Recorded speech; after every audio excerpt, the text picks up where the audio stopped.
देश की राजधानी दिल्ली के निजामुद्दीन इलाके में बने अवैध मदरसा जामिया अरबिया में 5 दिन पहले हेडलाइन इंडिया की रिपोर्टर और कैमरामैन को बंधक बनाकर मारपीट की गई थी। इस मदरसे को इलाके का कट्टरपंथी तौफील खान चलाता है। स्थानीय लोगों के मुताबिक ये जमीन लैंड एंड डेवलपमेंट ऑफिस की है, जिस पर अवैध रूप से मदरसा चल रहा है। कोर्ट ने इस जमीन का सर्वे कराने के आदेश भी LNDO को दिए हुए हैं। इसी बात की जानकारी लेने और तौफील खान का पक्ष लेने हेडलाइंस इंडिया के रिपोर्टर और कैमरामैन मौके पर पहुंचे थे। तौफील और उसके बेटों ने पहले तो रिपोर्टर विनोद शर्मा और कैमरामैन को कागजात दिखाने के बहाने ऑफिस नुमा घर में बुलाया, फिर दोनों को बंधक बना लिया। यही नहीं, कैमरा बंद करके दोनों के साथ मारपीट की। चापर से दोनों को जान से मारने की कोशिश की गई। साथ ही हिंदू होने पर तौफील और उसके साथियों ने गाली गलौज की। अवैध मदरसों के संचालक तौफील और उसके साथियों की मारपीट से घायल रिपोर्टर विनोद शर्मा और कैमरामैन तुषार शर्मा ने जो कहानी सुनाई, आप अगर वह सुनेंगे तो होश उड़ जाएंगे कि कैसे एक रिपोर्टर के हिंदू होने पर अवैध मदरसा संचालक उन्हें जान से मारने की आमादा हो गया। समझिए पूरा घटनाक्रम। हेडलाइंस इंडिया के रिपोर्टर विनोद शर्मा की जुबानी।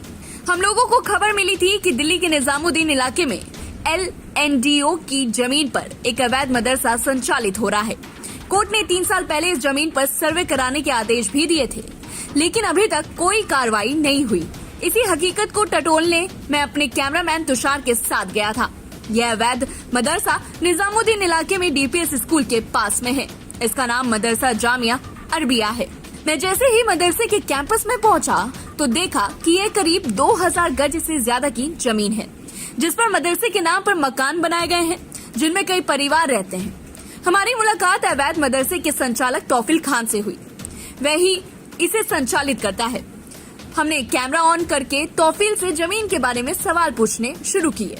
वह किसी भी सवाल का जवाब नहीं दे सका। मैंने पूछा, क्या ये जमीन LNDO की है? तो उसने कहा, हाँ, लेकिन इस पर केस चल रहा है। फिर मैंने पूछा कि जब आप कह रहे हैं कि ये जमीन LNDO की है, तो आपने फिर मदरसा क्यों खोल रखा है? मेरी इसी बात से तौफील भड़क गया। उसने कहा कि आप मेरे साथ ऑफिस में आइए, मैं आपको अपने कागजात दिखाता हूँ। मुझे और मेरे कैमरामैन तुषार को कागजात दिखाने के बहाने ऑफिस नुमा घर में ले गया। जैसे ही मैं अंदर पहुंचा तो देखा कि वहाँ ऑफिस नहीं बल्कि घर था। उसके साथ 5-6 लोग पहले से ही बैठे थे। मैंने ऑफिस में पहुंचकर फिर वही सवाल पूछा कि आपके पास जमीन का क्या रिकॉर्ड है। मैं सवाल पूछ ही रहा था कि तभी एक साथी ने बाहर से दरवाजा बंद कर लिया। मैंने रोकने की कोशिश की तो मुझे धक्का देकर पीछे धकेल दिया। इसी बीच अंदर उसके 2 से 3 साथियों ने पहले मुझसे माइक छीनने की कोशिश की। इसका वीडियो भी सोशल मीडिया पर खूब वायरल हो रहा है। उन्होंने मेरे हाथ को मोड़ा, मुझे धक्का देकर कुर्सी पर गिरा दिया। इसके बाद हमारे कैमरामैन तुषार से कैमरा बंद करने को कहा, लेकिन तुषार ने कैमरा बंद करने की बजाय कैमरे को बचाने के लिए हाथों को उठा लिया।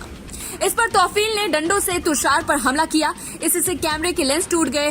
तौफील और उसके बेटों ने तुषार से कैमरा झपटा और उस पर हाथ घूसे से हमला कर दिया। मैं इधर बुरी तरह से फंस चुका था और पुलिस को फोन लगाने की कोशिश कर रहा था ताकि किसी तरह हमारी जान बच सके। तौफील और उसके साथियों ने तुषार के गले में हेडलाइंस इंडिया का आई कार्ड देखा। इसमें उसका नाम देख लिया था। इस पर तौफील ने साथियों से कहा कि ये दोनों हिंदू हैं, इनको आज सबक सिखा दो। जाओ घर से चापर लेकर आओ। यह हालत देख हमारी सांसें अटक गई थी। मैंने तुषार को इशारा किया कि वो गेट खोलकर बाहर भाग जाए।